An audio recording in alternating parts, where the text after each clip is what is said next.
Hi friends, ಹೇಗಿದ್ದೀರಾ friends? ಇವತ್ತು ನಾನು ಚಪ್ರದ ಅವರೆ ಪಲ್ಯನ ಮಾಡ್ತಾ ಇದ್ದೀನಿ. ಚಪ್ರದ ಅವರೆಕಾಯಿ ಪಲ್ಯನ ತುಂಬ ಟೇಸ್ಟಿಯಾಗಿರುತ್ತೆ. ಚಪಾತಿ, ರೊಟ್ಟಿ, ಪರೋಟ ಎಲ್ಲದಕ್ಕೂ ಒಳ್ಳೆ ಕಾಂಬಿನೇಷನ್ ಅಂತ ಹೇಳ್ಬೋದು. ಮುದ್ದೆ ಮತ್ತು ಅನ್ನದ ಜೊತೆ ಎಲ್ಲದಕ್ಕೂ ಚೆನ್ನಾಗಿರುತ್ತೆ. ಅದಕ್ಕಿಂತ ಮುಂಚೆ ನೀವು ನನ್ನ ಚಾನಲ್ಗೆ ಸಬ್ಸ್ಕ್ರೈಬ್ ಮಾಡಿಲ್ಲ ಅಂದರೆ ಲೈಕ್ ಮಾಡಿ, ಶೇರ್ ಮಾಡಿ ಆ್ಯಂಡ್ ಸಬ್ಸ್ಕ್ರೈಬ್ ಮಾಡೋದನ್ನು ಮಾತ್ರ ನೀವು ಮರಿಬೇಡಿ.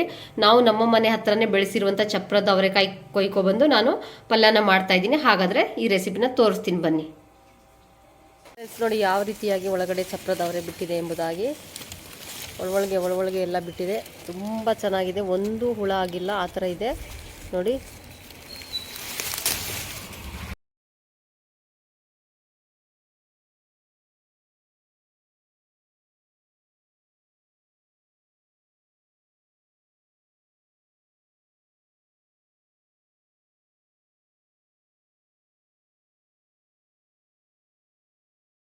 ಇಲ್ಲಿ ನೋಡಿ, ಅರ್ಧ ಕೆಜಿಯಷ್ಟು ಚಪ್ರದ ಅವರನ್ನ ತಗೊಂಡಿದ್ದೀನಿ. ನಾವೇ ಬೆಳೆಸಿರುವಂಥ ಇದು, ನಾನೇ ಸ್ವತಃ ಹೋಗಿ ಮನೆ ಮುಂದೆ ಕೊಯ್ಕೊಬಂದಿದ್ದೀನಿ. ನೋಡಿ, ಫ್ರೆಶ್ ಆಗಿದೆ. ಯಾವುದೇ ಔಷಧಿ ಆಗಲಿ ಗೊಬ್ಬರ ಆಗಲಿ ಹಾಕಿಲ್ಲ. ಇದಕ್ಕೆ ನ್ಯಾಚುರಲ್ ಆಗಿ ಬೆಳೆದಿರುವಂಥ ಚಪ್ರದವರೆ ಇದು. ಇದನ್ನು ಕ್ಲೀನಾಗಿ ಕಟ್ ಮಾಡಿ ಇಟ್ಕೊಳ್ತೀನಿ. ನೋಡಿ, ನಾರೆಲ್ಲ ಬಿಡಿಸಿ ಇದನ್ನು ಚೆನ್ನಾಗಿ ಕಟ್ ಮಾಡಿ ಇಟ್ಕೊಂಡಿದ್ದೀನಿ. ಇದನ್ನು ಸ್ವಲ್ಪ ನಾನು ತೊಳೆದು ಇಟ್ಕೊಳ್ತೀನಿ.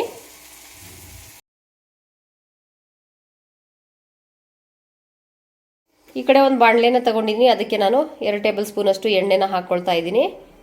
ಎಣ್ಣೆ ಬಿಸಿ ಆಗಲಿ. ಸಾಸಿವೆ ಹಾಕ್ಕೊಳ್ತಾ ಇದ್ದೀನಿ. ಸಾಸಿವೆ ಸಿಡಿತಾ ಇದೆ. ಬೆಳ್ಳುಳ್ಳಿನ ಹಾಕ್ಕೊಳ್ತಾ ಇದ್ದೀನಿ. ಈ ಕಡೆ 2 ಹಸಿಮೆಣಸಿನ್ಕಾಯಿನ ಕಟ್ ಮಾಡಿ ಹಾಕ್ಕೊಳ್ತಾ ಇದ್ದೀನಿ. ಇದಕ್ಕೆ ಸ್ವಲ್ಪ ಜೀರಿಗೆನ ಹಾಕ್ಕೊಳ್ತಾ ಇದ್ದೀನಿ. ಕರಿಬೇವು ಸೊಪ್ಪು ಹಾಕ್ಕೊಳ್ತೀನಿ. ಈಗ ಇದಕ್ಕೆ ಕಟ್ ಮಾಡಿರುವಂಥ ಈರುಳ್ಳಿನ ಹಾಕ್ಕೊಳ್ತಾ ಇದ್ದೀನಿ. 3 ಈರುಳ್ಳಿ ತಗೊಂಡಿದ್ದೀನಿ. ಇದಕ್ಕೆ ಅರಿಶಿನದ ಪುಡಿನ ಹಾಕ್ಕೊಳ್ತಾ ಇದ್ದೀನಿ. ಇದನ್ನು ಮಿಕ್ಸ್ ಮಾಡ್ಕೊಳ್ತೀನಿ. ಚೆನ್ನಾಗಿ ಬ್ರೌನ್ ಕಲರ್ ಬರೋವರೆಗೂ ಫ್ರೈ ಆಗಲಿ ಇದು. ಇದಕ್ಕೆ ಸ್ವಲ್ಪ ಉಪ್ಪು ಹಾಕ್ಕೊಳ್ತೀನಿ. ಮಿಕ್ಸ್ ಮಾಡ್ಕೊಳ್ತೀನಿ. ಇದನ್ನು ಕಟ್ ಮಾಡಿರುವಂಥ 2 ಟೊಮೆಟೊನ ಹಾಕ್ಕೊಳ್ತಾ ಇದ್ದೀನಿ. ಮಿಕ್ಸ್ ಮಾಡ್ಕೊಳ್ತೀನಿ. ಚೆನ್ನಾಗಿ ಮೆತ್ತಗಾಗಲಿ ಇದು. ಈ ಕಡೆ ಟೊಮೆಟೊ ಎಲ್ಲ ಚೆನ್ನಾಗಿ ಫ್ರೈ ಆಗಿದೆ ನೋಡಿ. ಫ್ರೈ ಆಗಿರುವಂಥ ಟೊಮೆಟೊ ಈರುಳ್ಳಿಗೆ ನಾನು ಅವರೆಕಾಯಿನ ಹಾಕ್ಕೊಳ್ತೀನಿ. ಚಪ್ರದ ಅವರೆನ ನೋಡಿ, ಕ್ಲೀನಾಗಿ ತೊಳೆದಾಗಿದೆ.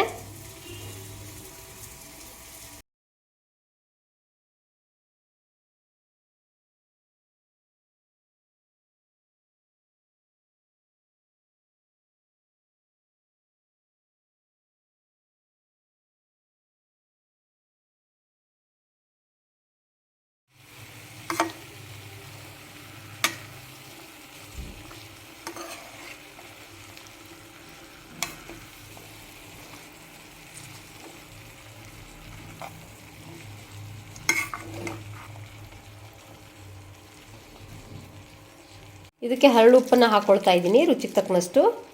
ಇದಕ್ಕೆ ಸ್ವಲ್ಪ ಖಾರದ ಪುಡಿನ ಹಾಕ್ಕೊಳ್ತೀನಿ, 1 ಟೀ ಸ್ಪೂನ್ ಅಷ್ಟು. ಇದಕ್ಕೆ ಧನಿಯಾ ಪುಡಿನ ಹಾಕ್ಕೊಳ್ತಾ ಇದ್ದೀನಿ, 1 ಟೇಬಲ್ ಸ್ಪೂನ್ ಅಷ್ಟು. ಇದಕ್ಕೆ ಕೊತ್ತಂಬರಿ ಸೊಪ್ಪನ್ನ ಹಾಕ್ಕೊಳ್ತಾ ಇದ್ದೀನಿ ಮೇಲಿಂದ. ಮಿಕ್ಸ್ ಮಾಡ್ಕೊಳ್ತೀನಿ.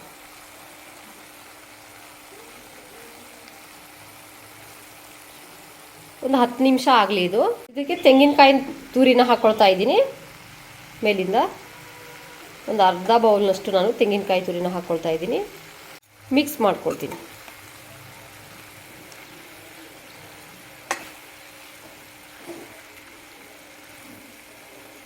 ಇದಕ್ಕೆ ಅರ್ಧ ಲೋಟದಷ್ಟು ನೀರನ್ನು ಹಾಕ್ತಾ ಇದ್ದೀನಿ. ಮಿಕ್ಸ್ ಮಾಡಿ ಕ್ಲೋಸ್ ಮಾಡಿ ಇದನ್ನು ಒಂದು 10 ನಿಮಿಷ ಬೇಯಿಸ್ಕೊಳ್ತೀನಿ ಅಷ್ಟೇ.